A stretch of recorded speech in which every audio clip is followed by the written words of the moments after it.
Hi everyone, welcome back to my tantalizing bites. As you can see, today is a wet and gloomy day.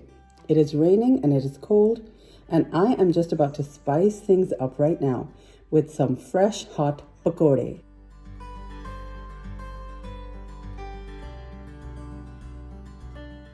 A pakora is a fritter.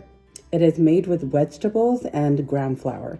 It is super delicious, crispy, spicy, and I'm going to make it with a dipping sauce. I'm going to share my recipe with you right now, so follow me.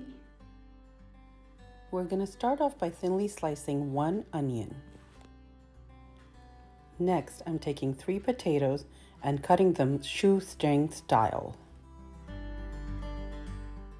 We want the potatoes to be thinly cut so that they cook very quickly and evenly. You can add a couple of hot chili peppers if you'd like to, or you can just leave them out. I'm going to add 2 handfuls of baby spinach. And now that all my vegetables are cut up, I'm going to start with the batter. I'm going to take 2 cups of gram flour, which is also called besan. This is a chickpea flour and is easily available at most Pakistani Indian stores. Next, I'm going to add spices like chili flakes, coriander powder, cumin, some red chili powder, some dried fenugreek, which is also called kasuri methi, and salt to taste. Do keep in mind that you are seasoning for not just the batter, but also for the vegetables. Next, we're going to add about a cup of water to make a nice batter. You want your batter to be nice and smooth, not too thick, not too thin, a little bit in the middle, like a medium consistency.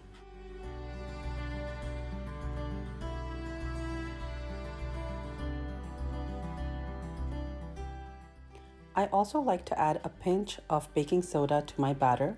I find that the pakoras turn out more crunchier when I use this. Once your batter is nicely combined, add all the vegetables.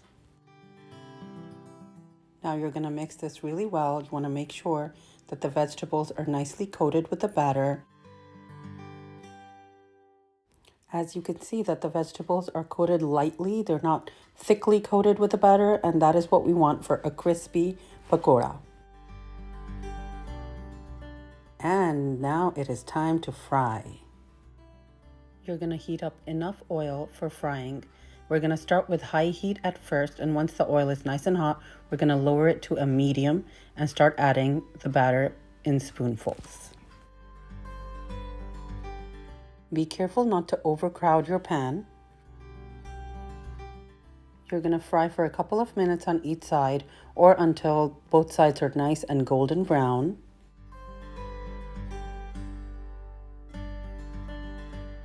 Once these are nice and golden brown, you are going to take these out on a paper towel lined plate to absorb the extra oil.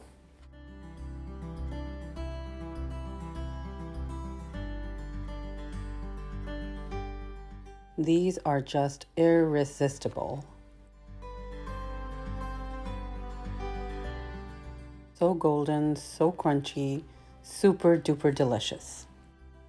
For the chutney that I want to serve with, I just took a bunch of cilantro, some mint, some green chilies, garlic, salt, red chili flakes, cumin, and lime juice. And I just crushed everything together.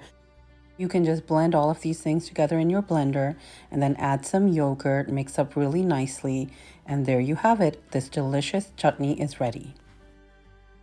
And I'm going to enjoy my plate of pakora with a nice hot cup of masala chai.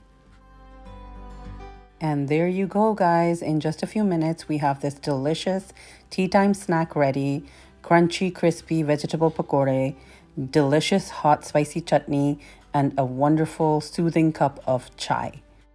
Do try out this recipe and let me know how it turned out for you. Bye for now.